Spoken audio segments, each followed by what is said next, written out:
What would you do if you suddenly became the CEO of OpenAI? OpenAI isn't just the company behind ChatGPT. It's a research lab, a for-profit, a non-profit, Microsoft's favorite child, and maybe the future of intelligence. Let's talk about what OpenAI really is, because people think it's just the company that made ChatGPT, but it's way weirder than that. A new artificial intelligence tool is going viral. It's called ChatGPT. It can answer follow-up questions. It can admit its own mistakes. OpenAI was founded in 2015 as a nonprofit research lab. Elon Musk was one of the original co-founders, and Sam Altman, who used to run the Y Combinator, was another big name. And the whole point of OpenAI was kind of idealistic. They wanted to make AI, or artificial general intelligence, in a way that was safe and fair for humanity. They even wrote this in their manifesto that artificial intelligence should benefit all of humanity and not just shareholders. On top of that, they also published all of their research publicly because they wanted to be the opposite of secretive tech companies. So this is where things start to get a little weird. The nonprofit still owned everything. The for-profit was responsible for making products like OpenAI and DALL-E, and to keep things ethical, they created something called a capped profit model. This meant that investors like Microsoft could only make 100 times their investment instead of an infinite upside like usual startups. In theory, it sounded like the perfect balance. You get a bit of funding and you get to stay aligned with your mission. But in practice, it's what we call a total governance disaster. Breaking news, Sam Altman is out as CEO of OpenAI. The company just announcing a leadership transition, and it appears Altman was fired. In November 2023, OpenAI's board fired their CEO, Sam Altman. No warning, no scandal, no investor vote, they just removed him. The reason? They said that he wasn't being candid, which is a fancy way of saying they didn't trust him. Employees flipped out. 700 of them threatened to quit. Microsoft, who had invested $13 billion in funding, had no idea it was coming.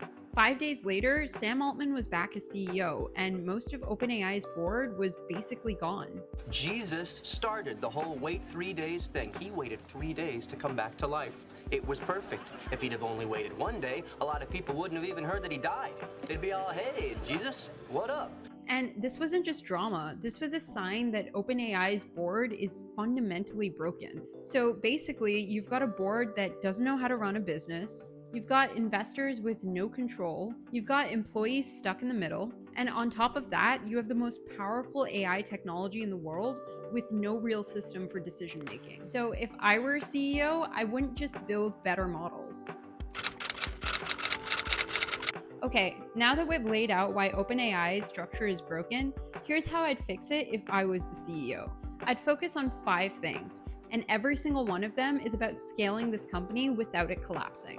And I'm not just talking about product, I'm talking about pricing, platform, power, and people, and how you can survive when your competition is Google and literally every other open source nerd on the internet.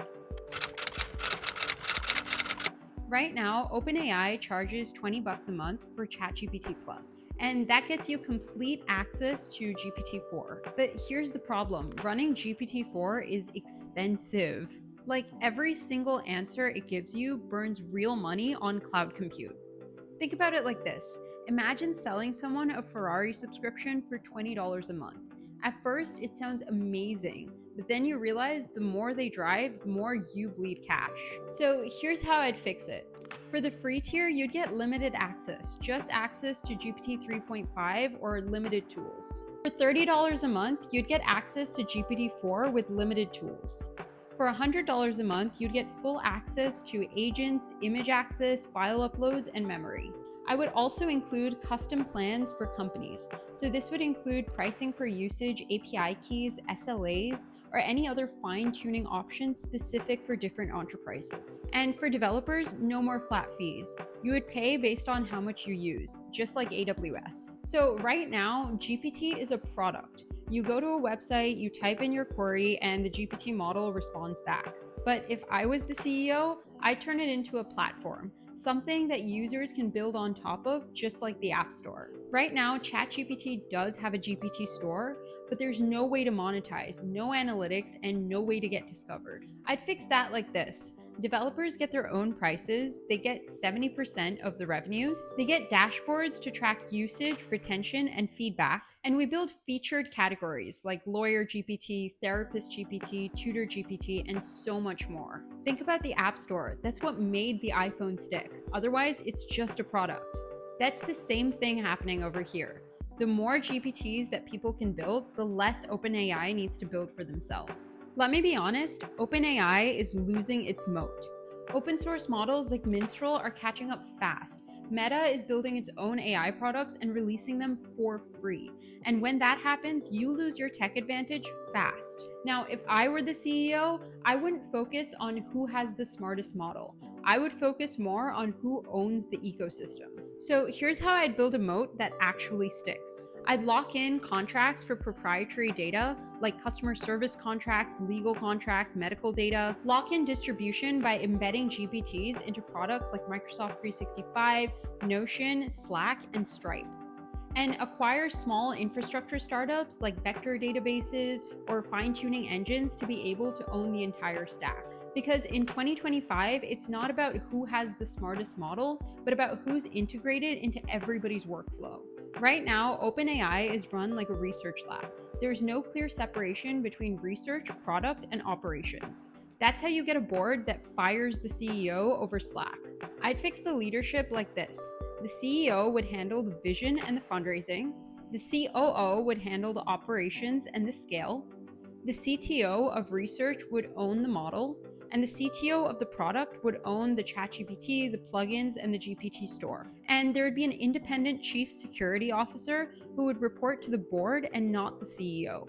And that last one is really important because when you're building something this powerful, somebody needs veto power if something is dangerous. And right now, nobody has that. OpenAI talks a lot about artificial intelligence for humanity. That's cool. Then why is everything in English? And why is their pricing only built for Silicon Valley? Now, if I were the CEO, I'd focus on going global fast. In India, I'd partner with Reliance Jio to make GPTs for WhatsApp. In the Middle East, I'd deploy Arabic copilots for governments and schools. In Latin America, I'd fine-tune small models for local devices and internet speeds. And in the EU, I'd sell privacy-compliant enterprise AI under GDPR. And this isn't just for feel-good impact, this is smart business. Because if OpenAI doesn't go global, then someone else will. Now, everything that I've laid out is not a wish list, it's a system. Right now, OpenAI is a one-product company propped up by Microsoft running the most important technology of our generation, with no pricing model, no platform, and no internal accountability. The strategy that I just gave you works because it brings structure to scale. You make money because you're pricing for usage and not burning compute for prestige. You scale product because you turn users into builders, and you're not trying to guess every use case yourself. And you outlast the competition because you're sticky. You're already inside everybody's workflows, everybody's tools, and they can't get you out. You don't collapse because you fixed governance issues. So you have real organizations, real roles with real checks. And you win globally because you expanded your strategy on a larger scale. Google is coming, Meta's open sourcing everything, even startups are racing to copy you. And the only way to win long term is to turn that vision into repeatable execution. And that's what great companies do. So if I were the CEO of OpenAI, I wouldn't start with a product roadmap. I'd start with the infrastructure for the business. Because you don't change the world by building smarter chatbots. You change it by building a company that can handle the responsibility of deploying that kind of power at scale.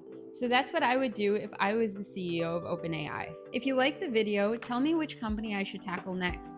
Or better yet, tell me what you would do as CEO. Thank you so much for watching both this video and all of my previous videos, and as always, I'll see you in the next one. Bye.